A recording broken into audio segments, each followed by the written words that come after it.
Hello and welcome to Odds on Serie A Matchday 8 before the international break after a good week, I would say, for Italian football in the Champions League. Danny, only with the expected defeat, we can say, of Napoli against Real Madrid. We are back with Inter and with Milan on top of the table. Milano against everyone. That's the team of Italy, or Serie A, and Juventus playing in the derby this weekend against Torino. A match day that starts on Friday, finishes on Sunday, of course, because of the international break. Champions League-wise, 7 points out of 12 for the Italian teams. Lazio snatching the win out of Celtic in the very last minute. They only score in the last minute in the Champions League, so you know what to bet on. Well, from headers, one of the goalkeeper and the other one, Pedro. Maybe Pedro is 165 or 168 or something, but he scored a good header, I must say. Well, let's analyze this new match day. Derby de la Mole included. Guys, remember to comment the video with us, press the like and subscribe. Let's go on with the show.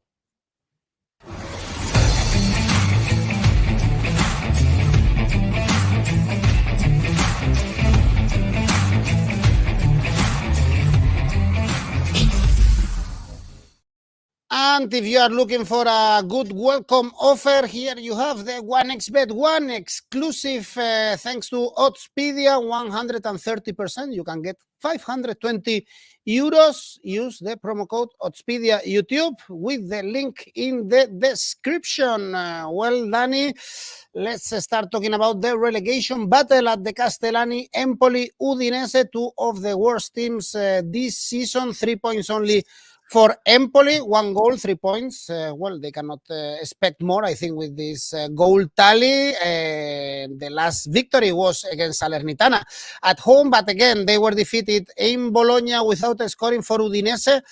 Also pretty negative, I would say. No victories yet for them. The last game was a draw against Genoa. The only difference is the Empoli have already sacked their manager, Paolo Zanetti, and Udinese haven't yet sacked Sottil, but a defeat here, and I think Sottil might go. Udinese are appalling. They got a point against Genoa, but they really count themselves lucky. And they are winless in 11 Serie A games going back to last season, winless in 8 away games when they actually won at Empoli last year thanks to a goal from Becao. But this is the worst start in Serie A for them since 2020, minus 12 points compared to last season. Last season, they looked very fit, especially at the beginning of the year. They beat Inter, they beat Roma. This summer, they've lost some important players, haven't replaced them properly.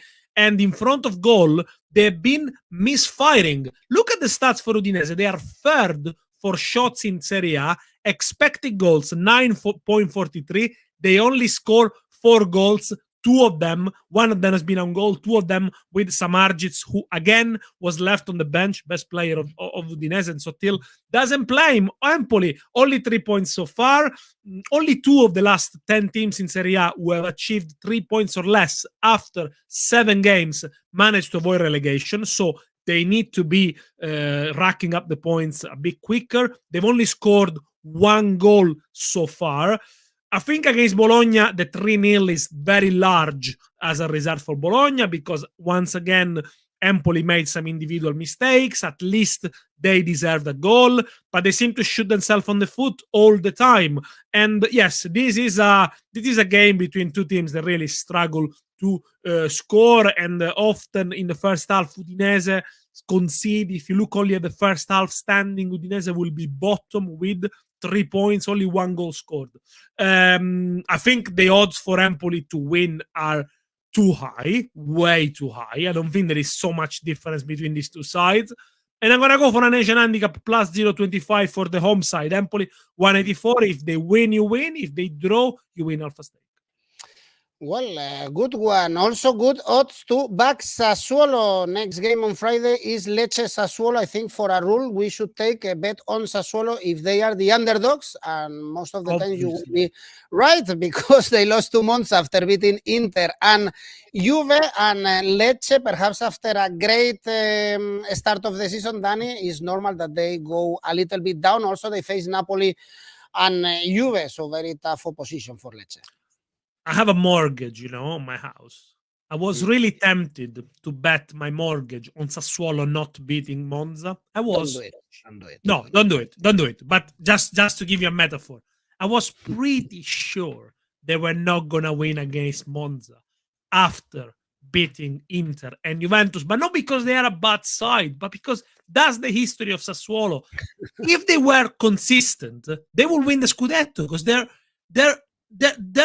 average points against the top 6 sides is very good. They are able to beat top 6, but then they struggle against those sides that perhaps they close the ranks a little bit more, they play a little bit more behind, although, in the end, Monza were attacking. And Sassuolo struggle to construct clear-cut chances. They need to take a lot of passes, a lot of shots to really produce a great chance. And, it is what they do. And I think for this one, they are not the favorite here. So that probably tells you might be a good idea to bet on them. But be careful, because in the last 8 games, 5 wins, 3 defeats. That was the first game with no goals in 4 consecutive games for Sassuolo against Monza. I think they are set up to play against top sides. By the way, Sassuolo got the same points in the table as last season. Lecce they got +5. Last season, Sassuolo have lost 10 away games. So if they do return to their mean, if they do return to their usual form, that suggests me it's not going to be a win for Dionisi's men. Lecce, by the way, never beaten Sassuolo in Serie A in 4 games. No goals in 2 games, but they were playing against Juventus and Napoli. So they could be excused. I think the beginning of the season of Lecce, it is very encouraging. Approach this with a little bit of caution. This is a really tricky one. I'm going to go for a nation handicap 0 for Lecce, 182. If they win, you win. If they draw, no problem, you get your money back.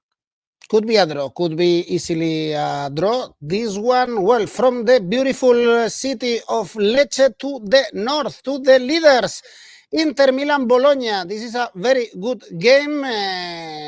Inter deserve to beat Benfica, perhaps by a wide margin. Lautaro, this is football, no? Lautaro scored 4 against Salernitana coming out from the bench. Against Benfica, he had like 4 or 5 clear chances, but he was denied by everything, by the goalkeeper, by the woodwork. But the Inter won. I think the season so far has been brilliant for Inter, apart from that defeat against Sassuolo. But this could be a big test, Danny, because Bologna, they are not conceding goals for clean sheets in the last 4 games, and only 4 goals scored this season. This is brilliant defense. Inter showed a great mentality against Benfica, because in the first half, they looked a bit rushed. Things were not going their way, but they came out so strongly in the second half. And every time they attacked, they were very, very close to score a goal. Lautaro hit the post, hit the bar, had a lot of chances.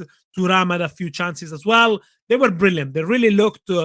they all had a spring in their step. And, in Italy, when we talk about, do they have a European mentality? Do they have a European style of play? There's a big debate between Arrigo Sacchi and his critics. And sometimes Sacchi thinks Inter is too reactive and not enough proactive. Well, the second half, it was really, really European from Inter. Yes, they should have scored 4 or 5. I'm never a fan of a player scoring 4 goals in a game, especially when the game is already won, because that's football. Yeah, I mean, it's good for the stats, but you should score when it counts. But Lautaro, he kept going. The good thing is that he had chances. He was in the right position. The goals will come. 10 goals already for Lautaro this season. Obviously, the question for Inter is if they play with the same intensity as they did with Benfica, they're going to trash Bologna. The problem is sometimes they got lapses, drop in concentration, like against Sassuolo in the second half, or maybe in the first half against Empoli, when they think they're going to win by default. No, it's going to be much harder than that. But it's the 5th clean sheet in 8 games so far. Onana is not having a great time at Manchester United. No. No, not really. Sommer is a decent player. No home draws in the last 23 games for Inter. They either win or lose. And Bologna away, they haven't scored. They only scored 1 goal in the 3 away games, and that was against Juventus when they were, excuse me if I say, robbed by Juve because there was a clear penalty. Well, they were robbed by the referee because there was a clear penalty. So they should have won there, kept 4 consecutive clean sheets, and they got the longest unbeaten run in Europe in the 5 top leagues, 428 minutes, better than Real Madrid, better than Manchester City. Are they gonna keep a clean sheet in Milan? I don't think so. 12 draws in 2023 for Bologna, so they're a master of draw. They got a habit of taking points against top sides, especially when they play at home. And Thiago Motta has transformed. He took over a year ago in Matchday 7 of last season. Since then, they only lost 11 games, same as Inter. Only Milan and Napoli have lost less games. This is going to be a tricky one for Inter. I don't think they're going to win 2-0. Both to score, 191. Wow, this is a surprise, both to score. We, in Bologna's away games, we only saw this goal scored by Juve, this goal scored by Bologna in the very same game.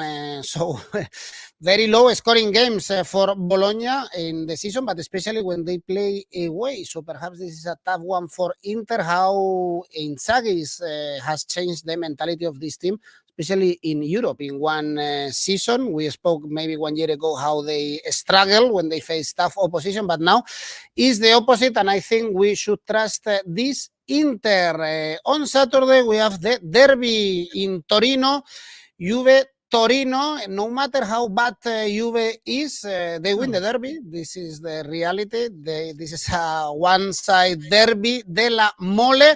But Juve, Danny, this is a hit and miss. I guess it has to be frustrating being a Juve fan in these days. Poor draw against Atalanta. Now 4 points away from Inter, and Torino, I think more or less what we expected. No, 9 points. They are winless in the last 3, but they are where they should be in the table, basically. Yeah, perhaps Juve, it's frustrating. They're like a crab. 1 step forward, 2 backwards, 1 sideways, 1 step forward. I mean, you don't know where they're going, really. Allegri, at the end of the day, on Sunday, was the happiest of the 2 managers when the Juventus earned a 0-0 draw against Atalanta. In Italy, we say they played like a provinciale, like a provincial team, like a small team. They went there not to be defeated. So mission accomplished, of course, for Allegri and his men, who, by the way, they were depleted because they didn't have Milik, they didn't have Vlahovic, but they never looked like they're trying to win the game, especially in the second half. They were saved by Szczesny, by the woodwork. And, I feel that after they got thumped by Sassuolo, after the horror show, they have reversed to the risk-adverse version of themselves. They went back to what we know from last season. They are 8 for shots in Serie A. You would expect them to take more shots. Their expected goal in Bergamo was 0.20, so ridiculous. But they have kept 2 consecutive clean sheets against Lecce and Atalanta, 7 clean sheets in the last 12 Serie A games. That's Juventus' strength. And actually, if you look at Allegri, is nobody since he returned to Juve in 2021 has kept more clean sheets in Serie A. 37 clean sheets in a year and a half. You look at the table and you say, well, Juventus have got 4 more points compared to last year. It's pretty much the same team because, the only meaningful addition Weah doesn't play. What would you expect? They're doing better. But, I think they should have a better identity, a stronger identity, a stronger style of play. Are they going to get it this year without playing in the cup competition? We'll wait and see. Torino, on the other hand, average, I would say. They are very inconsistent. They don't score many. They don't concede many. Only 7 goals conceded. But the attacking numbers are not great. They are fair for bottom in Serie A for expected goals and shots taken, less than 10 shots per game, 0-0 against Verona. They're going to be without the 2 main centre-backs, Buongiorno and his natural replacement, Saba Sazonov, who was playing well against Bologna, picked up an injury. But this is a very, very one-sided derby, as you mentioned. Let's crunch the numbers. Juventus unbeaten in the last 18 derbies in non-competition, having won 14. In total, they only lost 1 of the last 34 derbies della Mole. And Torino And Juventus is the team against Torino has lost most times in Serie A, 76 times. I mean, that's really, I don't know if Barcelona Espanyol has got similar numbers, but it's very one-sided. I think it's better for Espanyol. I remember Espanyol beating Barca. Exactly, and El Tamudasso. I mean, there are some epic moments in the history of other derbies that Torino doesn't have, and that's the problem I got with Torino. They're better with Juric. They're better than a couple of years before when they were risking relegation. They're becoming more solid, but they never beat top 6 sides like Sassuolo does. Since 2021, they only won 2 games against top 6 sides, Milan and Lazio, and Milan in Coppa Italia. But in Serie A, only 2. So I cannot see them really coming here and winning. And I think it's gonna be a typical Juve result. They might draw it. I'm gonna go 1x and under 2.5 goals, 207. So 1-0, 2-0, probably. Don't complicate it. Juve to win. Casanova is telling us. No. I mean, if you look at the stats, yeah, I mean, of course. But can you trust this Juve side, who, as we said, play well against Udinese, did well against Lazio, and then they are back to their old self? I don't know. Just it's difficult. Corello is saying Juve overrated, but I don't think, for sure, Dan is not overrating me. I'm not overrating it. You overrate them if you say they're gonna win the title. I'm not overrating. I think we are very balanced looking at Juve. I'm expecting more. I think they should finish. I mean, the objective is not finishing top 4, but considering the way they play, yeah, they might finish in the top 4. Yeah, I was saying that they should challenge for the title for the history. Yes. I said it last week. Perhaps not by the squad they have, but at least challenge for the title, like Milan, for instance, they are doing so far. Same points as Inter, only 1 defeat against Inter in the derby a couple of weeks ago. Now they are visiting Genoa. Perhaps this is a tricky trip because Genoa, they are getting points here and there. They beat Roma. They have goals in them. And Milan, Dani, 2 goalless draw in the Champions League, being competitive, even keeping clean sheets against Lazio, for instance. But it shouldn't be an easy trip, this one, for Milan. No, it shouldn't, because the Genoa are becoming a little bit of a giant killers. You know, won against Lazio, drew against Napoli, won against Roma. So they got 7 points out of 9 against the 3 top teams. Is a very, very good result for a newly promoted side. And what I like about Genoa is that they are definitely the most creative and most attacking of the 3 newly promoted sides, with the difference that perhaps a team like Cagliari tries to score, but they couldn't. And actually Genoa manages to convert. And they got players like Retegui, already 3 goals, Gudmundsson, already 3 goals, and he's top for dribblings complete in Serie A, 18. You know, if Gilardino is brave and also plays Malinowski behind the 2 strikers, this Genoa side can really trouble the Milan defense, who was having some bad spells against Borussia Dortmund, especially in the first half on the right-hand side where Calabria is. But the good news for Milan is that they're not conceding. Since Tomori has come back after the suspension, he missed the derby, it's 5 games, 5 clean sheets, I think. They haven't conceded at home, they haven't conceded domestically, they haven't conceded in the Champions League. Yes, they didn't score 2-0 in the Champions League. You're not gonna go far with 0-0s in the Champions League. You need to score. That's the key. That's the key thing. But Milan were missing a couple of players, and perhaps the formation that Pioli selected wasn't the best at the beginning, with Reinders playing in the holding midfielder position. But Milan have got a deeper squad compared to last season. Adli is a rediscovered player, and credit to Pioli, who didn't trust him last season for making play. But of course, they have to deal with the absences of Loftus-Cheek, of Rade Krunic, of Bennacer. So it's always a little bit work in progress. Away from home, Milan have conceded 7 goals, and they are Serie A 3rd worst defense, of course, because they lost the derby 5-1, and that was an away game. If you take that away from that, it's a normal stat. 18 points after 7 games for Milan. That's the best ever start of the campaign since 1995 for Milan. So it's a very, very good start. But all last 5 defeats for Milan have been away from home. You need to be careful, especially with teams that come back from a Wednesday night away in the Champions League. Both to score 183. Actually, many people think Milan will drop points in this game. Samuel, they are gonna lose. Genoa double chance is a value bet for Tyson. Milan draw for Victor. Yeah. Only Samuel trust Milan to win straight. Our friend David, the master of this video, shouldn't be very happy with these comments, but perhaps Milan come back from the adversity and get the 3 points in Genoa. Well, let's go to the games we have on Sunday. Monza Salernitana is the early kickoff in midday. Monza 9 points, starting to get better results. It's true that they started the season with a tough schedule, so I guess we should expect them to beat Salernitana. No, Danny, there is nothing good to be said about Salernitana.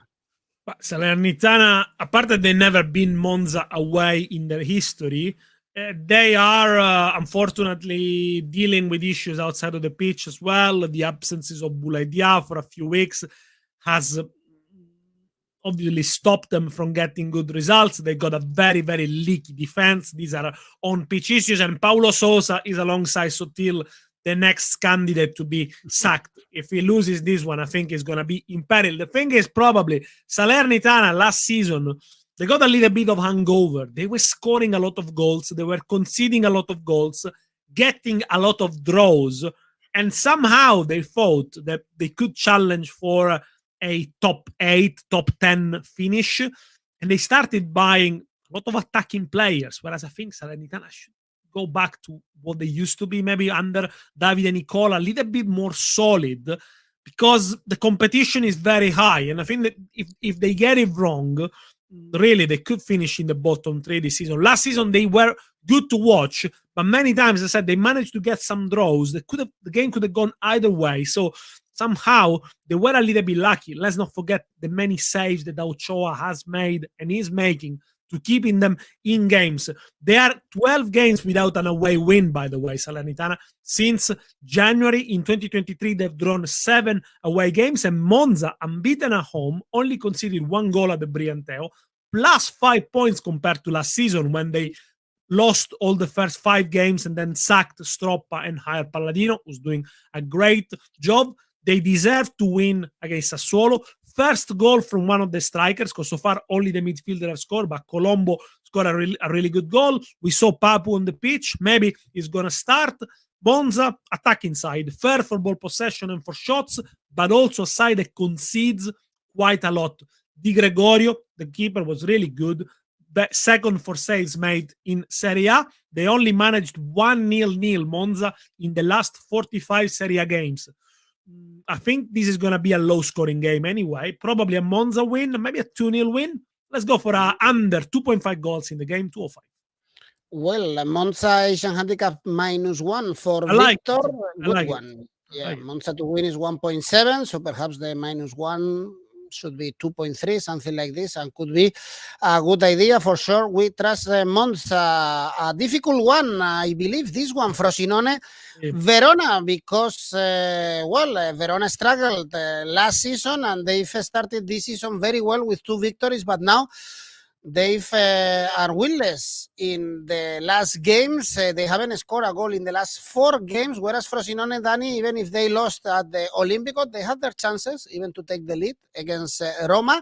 And at home, they are getting great results. They beat, for instance, Atalanta or Sassuolo at home.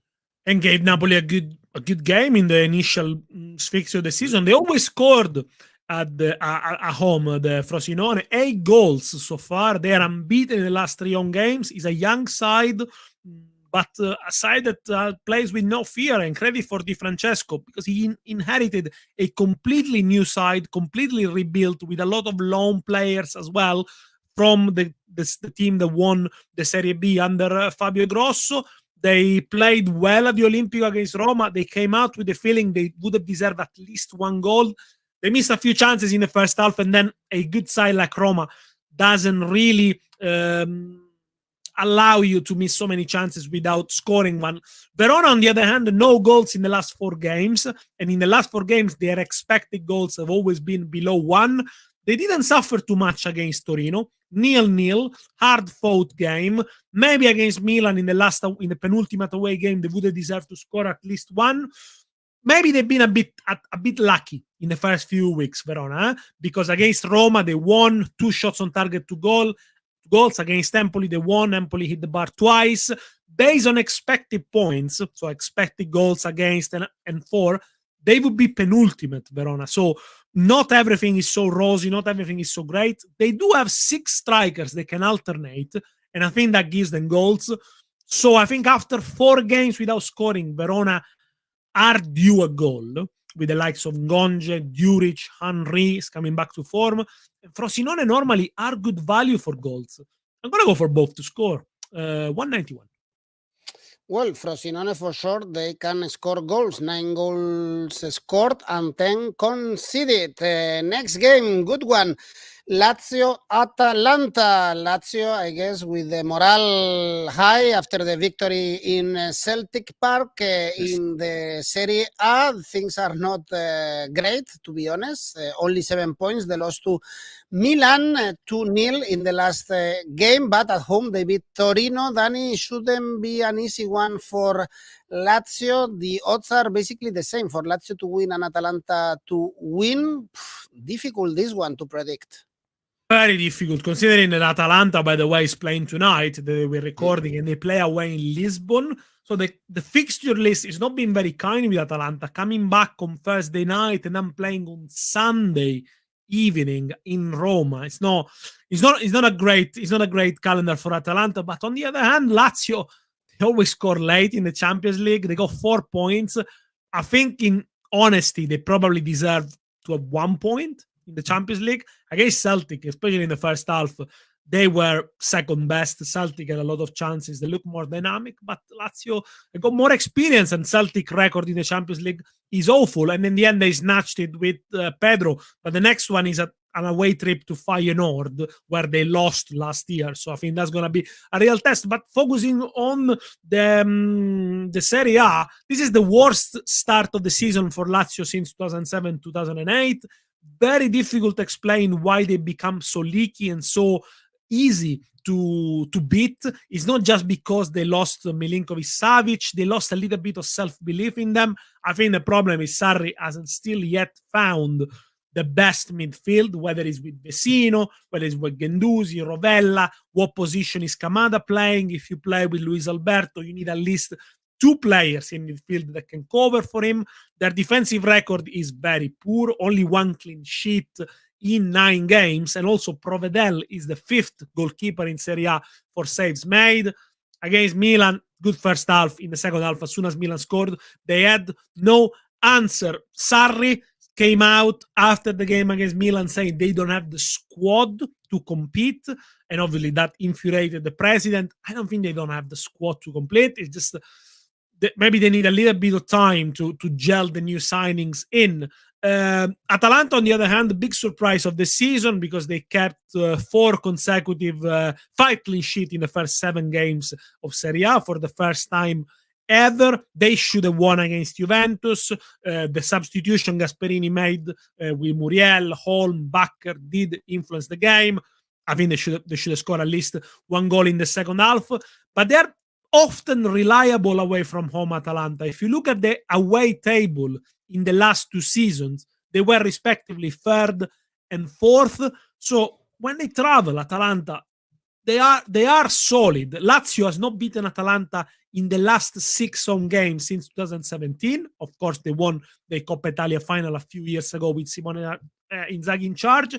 And Lazio, all 4 home games this season have been under 2.5 goals scored. If it's a low-scoring game, I tend to stay with Atalanta. But because it's difficult, I'm going to keep an Asian handicap 0 for the visitors, 196. If Atalanta gets the 3 point, like they did last year, 2-0, with a goal from Rasmus Højlund, you win, 196. If they draw, you get your money back. Højlund now scoring for Man United. Difficult one here. Corello and Samuel are going for Atalanta to win, for instance, Victor. For Lazio to get a victory, this one is a tough one, but start in Serie A for the teams in the capital. Also, Roma is struggling, traveling now to Sardinia. This is the Ranieri derby, of course. Yes. It's even tougher for Cagliari, only 2 points, bottom of the table, looking bad. Only 2 goals scored this season, whereas Roma, Dani, perhaps this is the turning point, the victory against Frosinone, a bit lucky. The good news is that Lukaku is scoring. He looks slow as always, I would say, but he's scoring. But I mean, he's never been Usain Bolt, but in the progression, I think is what he does. And look, I said it many times, I repeated many times. For Serie A Lukaku fit is a top player. He's a 20 goals per season striker for Serie A, which is exactly why Roma signed him, because Tammy Abraham is injured, and they form a good partnership with Dybala. So as long as he's fit, and as long as Dybala and Lukaku are on the pitch together, Roma are always a good value to score over 1 goal or 1 goal in a game. So you can almost have it like almost as a safe bet over 1.5 goals in a Roma game. Also because defensively, they're not being great. Frosinone had a few chances. They already conceded 11 goals in Serie A, and they are a bit in an emergency. Smalling, Llorente, Sanchez are out. After the international break, they should all be back, and Mourinho will be able to make more rotations. They are not very intense, Roma. That's what strikes me a lot. They tend to drop out a lot in the second half. In fact, if you look at the results after 45 minutes, they will have 12 points in the table instead of 8. But they also been unlucky. They played many individual mistakes, some mistakes from Rui Patricio, some wonder goals from the opposition. You look, for example, at the result against Salernitana, for example, 2 great goals from Candreva.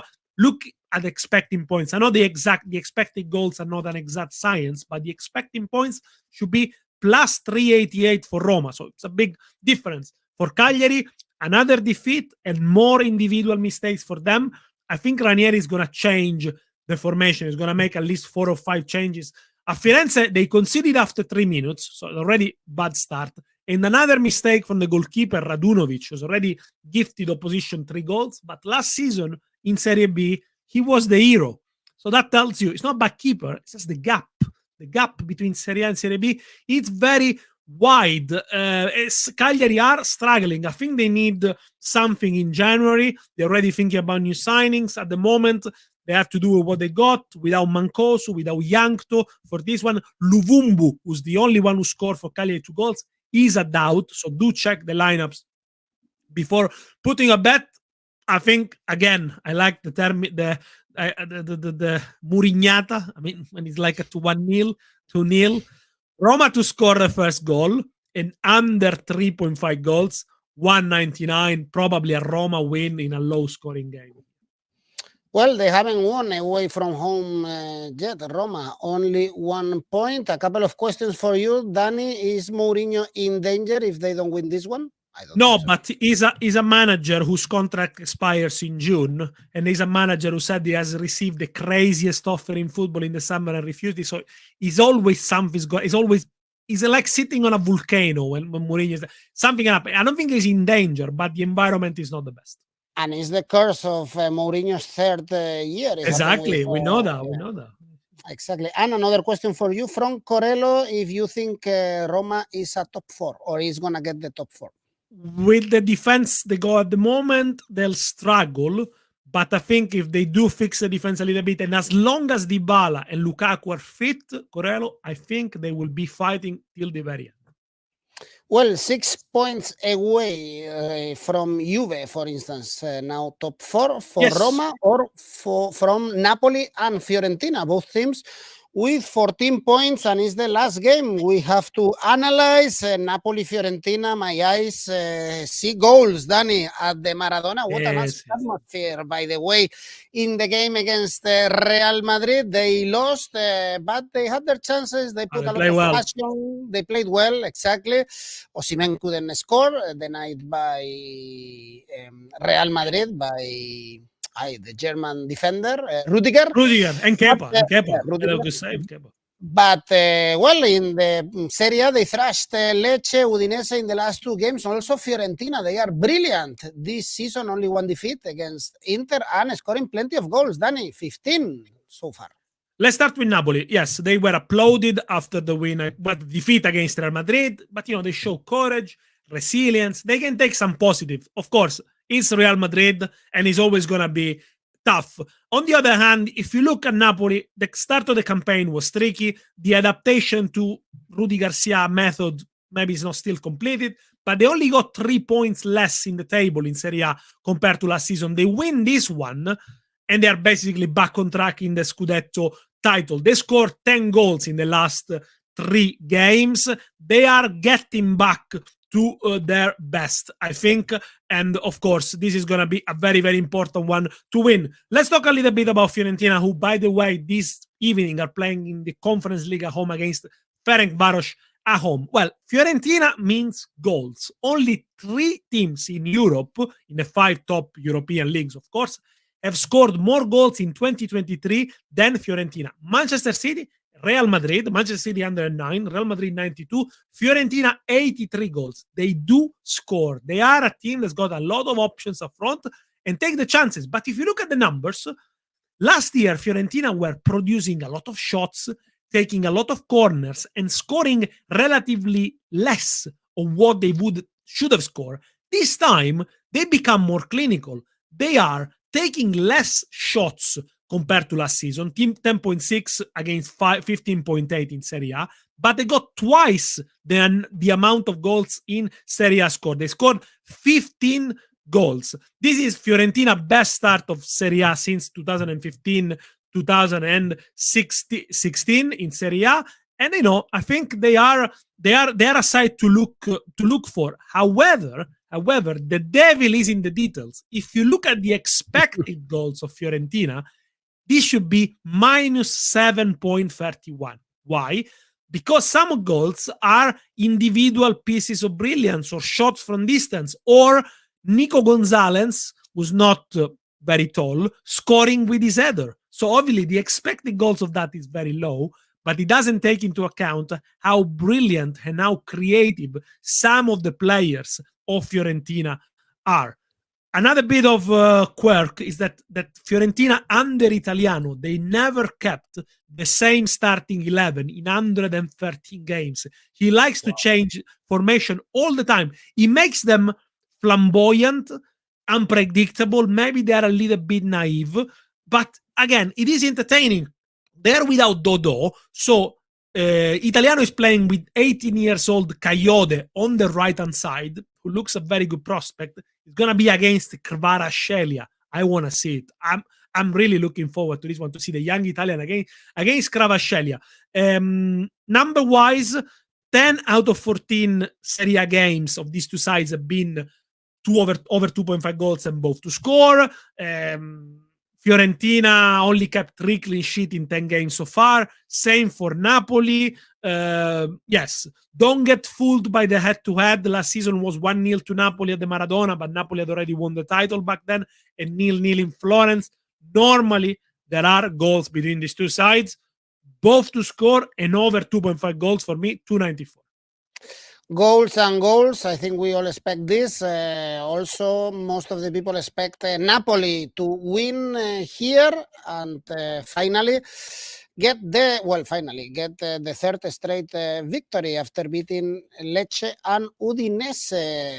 Rudy Garcia, by the way, Danny, I was Googling. He's still with the journalists he met in his time in Roma. I remember that they met. She was a journalist in Roma TV.